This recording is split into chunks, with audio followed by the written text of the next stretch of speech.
here's something else I got a problem with. The 10 Commandments. Here's my problem. Why are there 10? You don't need 10.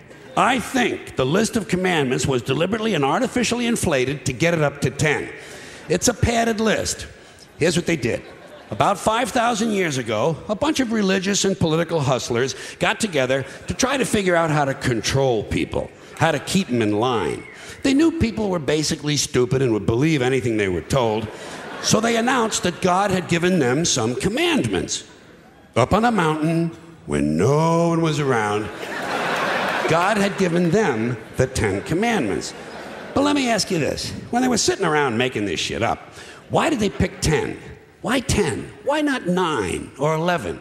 I'll tell you why. Because 10 sounds official. 10 sounds important. They knew if it was 11, people wouldn't take it seriously. So what, are you kidding me? The 11 Commandments? Get the fuck out of here.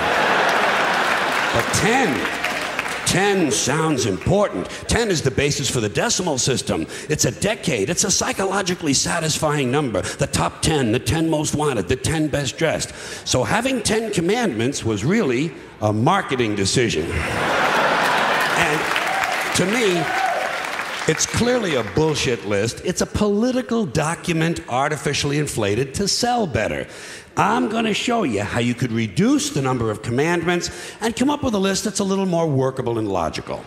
We're going to start with the first 3, and I'll use the Roman Catholic version because those are the ones I was taught as a little boy. I am the Lord thy God. Thou shalt not have strange gods before me. Thou shalt not take the name of the Lord thy God in vain. Thou shalt keep holy the Sabbath. Right off the bat, the first 3, pure bullshit. Sabbath day, Lord's name, strange gods. Spooky language. Spooky language. Designed to scare and control primitive people.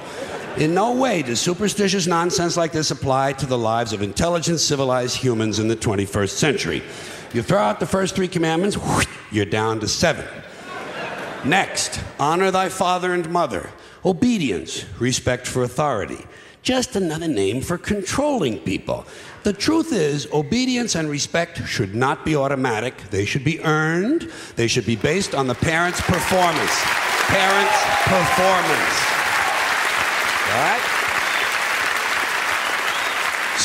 Some parents deserve respect. Most of them don't. Period.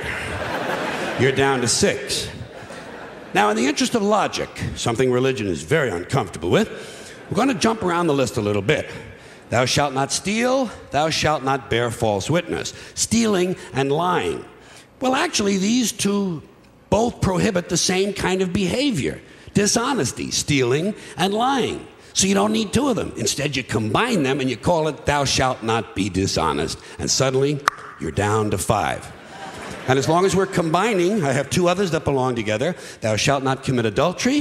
Thou shalt not covet thy neighbor's wife.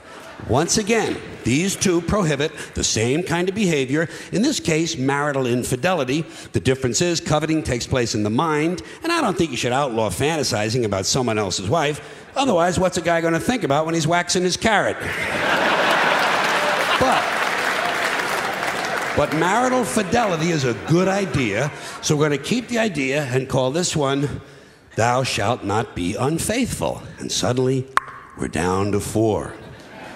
But when you think about it, honesty and fidelity are really part of the same overall value. So in truth, you could combine the 2 honesty commandments with the 2 fidelity commandments and give them simpler language, positive language instead of negative, and call the whole thing, thou shalt always be honest and faithful, and we're down to 3. Thou shalt, they're going away fast. Thou shalt not covet thy neighbor's goods. This one is just plain fucking stupid. Coveting your neighbor's goods is what keeps the economy going. Am I right? Your neighbor gets a vibrator that plays "Oh Come All Ye Faithful." You want to get one too. Coveting creates jobs. Leave it alone. You throw out coveting and you're down to 2 now, the big honesty and fidelity commandment, and the one we haven't talked about yet, thou shalt not kill, murder, the 5th commandment. But when you think about it, When you think about it, religion has never really had a big problem with murder. Not really. More people have been killed in the name of God than for any other reason. All you have to do... Sure.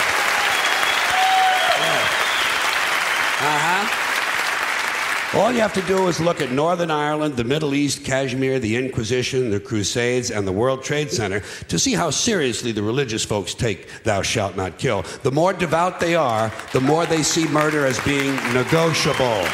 It's negotiable. You know? It depends. It depends. It depends on who's doing the killing and who's getting killed. So, with all of this in mind, I leave you with my revised list of the 2 commandments. Thou shalt always be honest and faithful to the provider of thy nookie.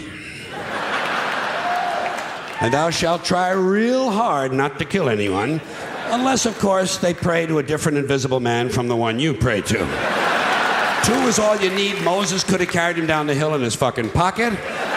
And if they had a list like that, I wouldn't mind those folks in Alabama putting it up on the courthouse wall. As long as they included one additional commandment, thou shalt keep thy religion to thyself.